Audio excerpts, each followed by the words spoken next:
নমস্কার বন্ধুরা, পম্পার কিচেনে আপনাদের সকলকে স্বাগত। আজ আমি পাকা আম দিয়ে দুর্দান্ত একটা রেসিপি আপনাদের সাথে শেয়ার করব।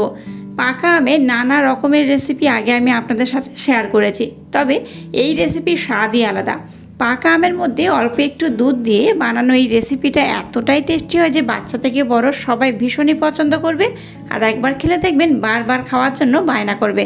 তাহলে চলুন দেরি না করে আজকের এই পাকা আমের রেসিপিটা দেখে নেওয়া যাক। আজকের পাকা আমের যে দুর্দান্ত রেসিপিটা বানাবো তার জন্য দেখুন একটা পাকা আম আমি নিয়ে নিয়েছি।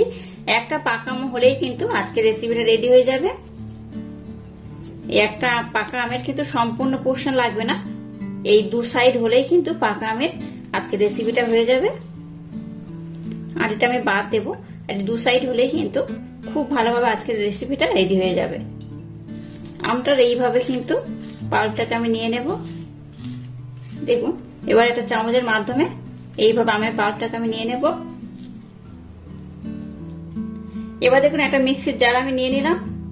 যে আমটাকে আমি টুকরো টুকরো করে কেটে নিলাম সেটাকে আমি এর মধ্যে দিয়ে দেব। এবার দেখুন এখানে আমি একটা 10 টাকার গুঁড়ো দুধের প্যাকেট নিয়েছি, আর এই 10 টাকার গুঁড়ো দুধ আমি এর মধ্যে দিয়ে দেব। এবার দুধ আর আমটাকে আমি খুব ভালোভাবে ব্লেন্ড করে নেব। এবার দেখুন একটা পাত্র নিয়ে নিয়েছি, আর নিয়ে নিয়েছি একটা ছাঁকনি। এর মধ্যে দিয়ে দেবো এই বাটির হাফ বাটি সুজি, দিয়ে দেবো হাফ বাটি আটা, আর দিয়ে দেবো ব্লেন্ড করে রাখা মিচিরি এই বাটির হাফ বাটি, আর সামান্য অল্প পরিমাণে দিয়ে দেবো বেকিং পাউডার। বেকিং সোডা এখানে দেবেন না, এখানে বেকিং পাউডার দিলেই হবে। এবার এটাকে আমি খুব ভালোভাবে কিন্তু চেলে নেব। এইভাবে চেলে নিলে কি হবে, আমি যখন রেসিপিটা বানাবো বা এই মিশ্রণটা যখন বানাবো তখন কিন্তু মিশ্রণের মধ্যে কোনো ডলা পাকিয়ে থাকবে না, আর মিশ্রণটা খুব সুন্দর হবে, আর যে রেসিপিটা বানাবো সেটাও দুর্দান্ত হবে। এই দেখুন যে দানা দানা অংশ রয়েছে, যখন আমি ওটাকে ব্লেন্ড করবো বা মিক্সড করবো তখন কিন্তু এগুলো থাকতো। এবার যদি হাতের মাধ্যমে চাপ দিয়ে এইভাবে একটু ভেঙে দেওয়া যায় তাহলে কিন্তু খুব সহজে এটা ব্লেন্ডও হয়ে যাবে, আর যে রেসিপিটা বানাবো তার মধ্যে কোনো ডলা ডলা অংশও থাকবে না। সমস্ত শুকনো উপকরণ দেখুন খুব ভালোভাবে আমি মিক্সড করে নিলাম। এবার এখানে সামান্য পরিমাণে লবণ দিয়ে দিলাম। একটু লবণ দিলে মিষ্টি জিনিসটার স্বাদ কিন্তু দুর্দান্ত হয়। যে কোনো মিষ্টি বানাতে গেলে চেষ্টা করবেন একটু লবণ ব্যবহার করার। এবার দেখুন আমের যে পাল্পটাকে আমি খুব ভালোভাবে ব্লেন্ড করলাম সেটা দিয়ে দেবো এখানে, সম্পূর্ণটা এখানে আমি দিয়ে দেবো। এবার দেখুন মিক্সির জারের মধ্যে আমি দুধ নিয়ে নিয়েছি। দুধটা দিয়ে মিক্সির জারের মধ্যে যে আমটুকুরা লেগে রয়েছে সেটাকে আমি খুব ভালোভাবে নিয়ে নেব। এবার দেখুন এই সমস্ত উপকরণের সাথে আমের পাল্পটাকে এইভাবে একটু মিক্স করতে হবে। এবার দেখুন মিক্সি জারে একটু দুধ দিয়ে দিয়েছিলাম, সেই দুধটা এখানে অল্প অল্প দেবো আর খুব ভালোভাবে মিক্স করবো। আচ্ছা আমি এখানে লিকুইড দুধ ব্যবহার করছি, আপনারা চাইলে কিন্তু এখানে লিকুইড দুধের পরিবর্তে জলও ব্যবহার করতে পারেন। তবে আজকে যে রেসিপিটা বানাবো দুধ দিয়ে বানালে কিন্তু দারুণ হবে। আমি অল্প অল্প দুধ দিচ্ছি, এটাকে খুব ভালোভাবে ব্লেন্ড করছি। দেখুন মিশ্রণটাকে আমি খুব ভালোভাবে ব্লেন্ড করে নিয়েছি, দেখতেই পাচ্ছেন। তো যাই হোক এবার এটাকে আমি 10 মিনিটের জন্য রেস্টে রেখে দেবো।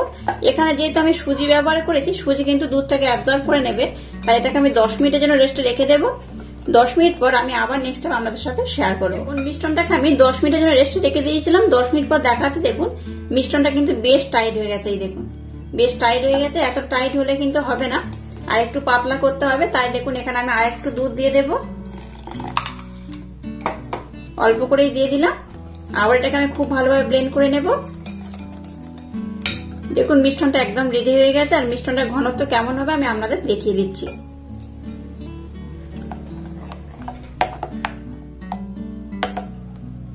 এই দেখুন মিশ্রণটার ঘনত্ব কেমন হয়েছে, দেখুন খুব পাতলা নয় আবার খুব ঘন নয়, দেখে বুঝতেই পারছেন মিশ্রণটার ঘনত্ব কিন্তু এইরকমই হবে। এই দেখুন এইরকম হলে কিন্তু আজকের রেসিপিটা একদম পারফেক্ট হবে। আপনারা চাইলে কিন্তু আর একটু পাতলা করতে পারেন, তবে দরকার নেই। এইরকম হলেও কিন্তু রেসিপিটা খুব সুন্দর হবে। যাই হোক আজকের ব্যাটারটা একদম রেডি হয়ে গেছে। এবার দেখুন গ্যাসটাকে জ্বেলে দিয়ে একটা কড়াইতে তেল দিয়ে তেলটাকে আমি মিডিয়াম গরম করে নিয়েছি। খুব বেশি গরম করবে না, মিডিয়াম গরম করতে হবে। এবার আমের যে ব্যাটারটা বানিয়েছি এখানে এক হাত আমি দিয়ে দেব। এই ব্যাটারটা করার মধ্যে দিয়ে গ্যাসের ফ্লেমটাকে লো টু মিডিয়াম রাখবেন, আর এর মধ্যে হাত দেবেন না, এটা দেখবো অটোমেটিক ফুলে উঠে আসবে। এই দেখুন উপর থেকে তেল দিয়ে দেবেন, অটোমেটিক কিন্তু ফুলে যাবে। এই দেখুন কড়া থেকে কিন্তু এখন ছেড়ে গেছে, আর এইভাবে উপর থেকে তেল দেবেন, খুব ভালোভাবে ফুলে যাবে। আর দেখে বুঝতে পারছেন আজকে আমি পাকা আমের মালপোয়া বানাচ্ছি। পাকা আমের মালপোয়া কিন্তু দারুণ লাগে। এই পাকা আমের সময় একবার যদি মালপোয়া না বানিয়ে খান তাহলে কিন্তু ঠিক জমে না, অসম্ভব সুন্দর খেতে লাগে। বাচ্চা থেকে বড় সবাই কিন্তু ভীষণ পছন্দ করবে। এই দেখুন উপর থেকে তেল দেবেন, দেখবেন খুব সুন্দর হয়ে ফুলে যাবে, একদম বলের মতো লুচির মতো ফুলকো ফুলকো হয়ে ফুলে যাবে। এই দেখুন আমি যেভাবে ব্যাটারটা বানিয়েছি আমার মতো একদম ওইভাবে বানাবেন। আর তেলটা যেভাবে গরম করতে বললাম সেইভাবে করবেন।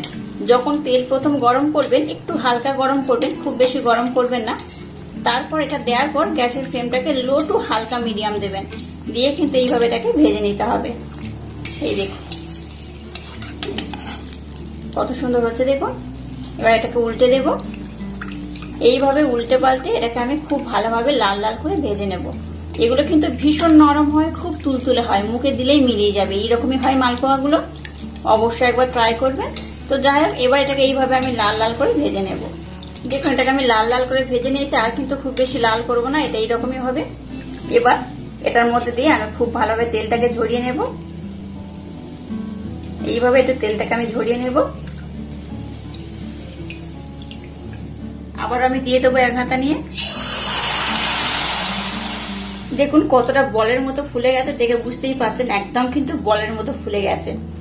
এইভাবে কিন্তু অবশ্যই আমার মতো একবার হলো ট্রাই করবেন, আশা করছি আপনাদের ভীষণ ভালো লাগবে। দেখুন এটাকে আমি লাল লাল করে ভেজে নিয়েছি, দেখতেই পাচ্ছেন, আর কিন্তু খুব বেশি লাল করবো না, এইরকমই থাকবে। এবার এটাকে আমি উঠিয়ে নেব। দেখুন পাকা আমের মালপোয়াগুলো একদম রেডি হয়ে গেছে, আর কত সুন্দর হয়েছে দেখুন। এগুলো কিন্তু খুব সুন্দর হয়েছে। এটা আমি ঠান্ডা করার পর আপনাদের দেখাচ্ছি। এগুলোকে আমি খুব ভালোভাবে ভেজে নিয়েছি, আর দেখুন কত অপূর্ব, কত অসাধারণ হয়েছে। অবশ্যই বাড়িতে আমার মতো একবার হলেও ট্রাই করবেন, আশা করছি আপনাদের ভীষণ ভালো লাগবে।